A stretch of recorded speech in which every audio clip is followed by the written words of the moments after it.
me home tonight. Fat bottom girls, you make the rockin' world go round.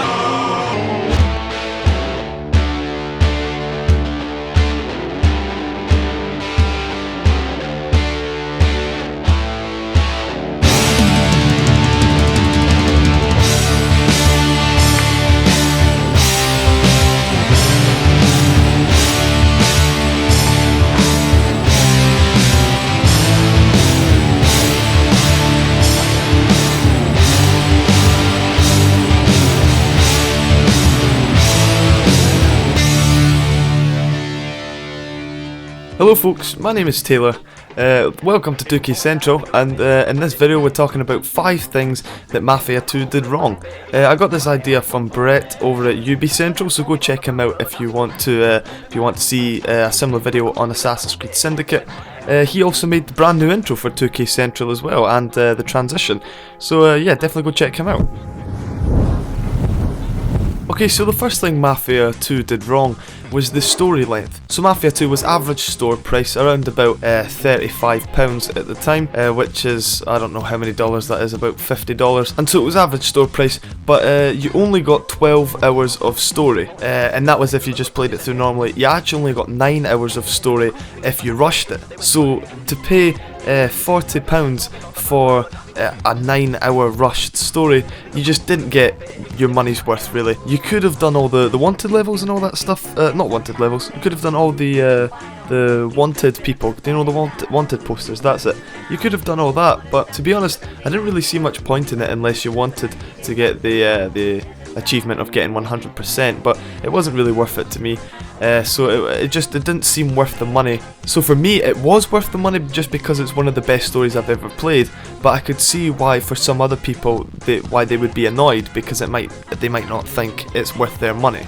The second thing is that it's not open world. This is kind of obvious. For some reason it's not open world.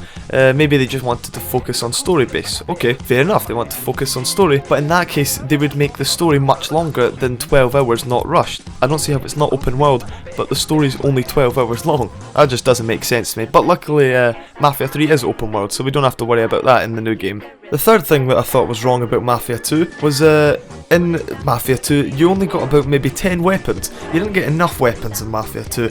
So I hope in Mafia 3, which I know in Mafia 3 actually, that there's already more weapons confirmed in Mafia 3 than there was in the final game of Mafia 2. So there will be more weapons in Mafia 3, like the M16 and all that stuff from Vietnam. But Mafia 2 there just wasn't enough weapons. Maybe it was because of the times that it was in, I don't know. I just felt like it was deprived of weapon choice. The fourth thing for me, which some people might disagree on, is that Mafia 2 had too many cops. So every corner you turned in Mafia 2, there would be a cop right there trying to get you for speeding, or for crashing into a car, or for stealing a car. It was so difficult to steal a car, whereas there would never be that many cops going around. If you looked at the minimap, you could literally see a blue rectangle representing the cop car every single street you turned, which just kind of seemed unrealistic a bit, and it got kind of annoying. The cops got in the way a bit of the fun. So I hope that they learn from that, and that they don't put too many cops in Mafia 3, because again it would just get in the way of the fun. And the final thing that I think went wrong, which probably everyone will agree on and is obvious, is that it was too small a map. Maybe this was because it was 2010 or whatever, whenever Mafia 2 came out. Maybe it was because it was back then, but it just seemed too small a map. I could kind of see why they went with a small map, because there wasn't open world, so they didn't need a big map. But it should have been open world and it should have had a big map, so those two kind of go together. It is already confirmed that Mafia 3's map will be far bigger than Mafia 2's. But that's the end of the video. I thank you for watching. My name is Taylor, and I hope you have a good day. Bye bye.